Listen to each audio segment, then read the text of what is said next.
To fit the timed auxiliary contacts type 11G485, 486, and 487, use the supplied central latching adapter and snap in the timed auxiliary contacts from top to bottom.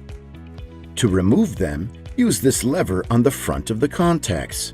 Pull it down and push the contacts up. For the G485 version, remember to remove the bracket before mounting it.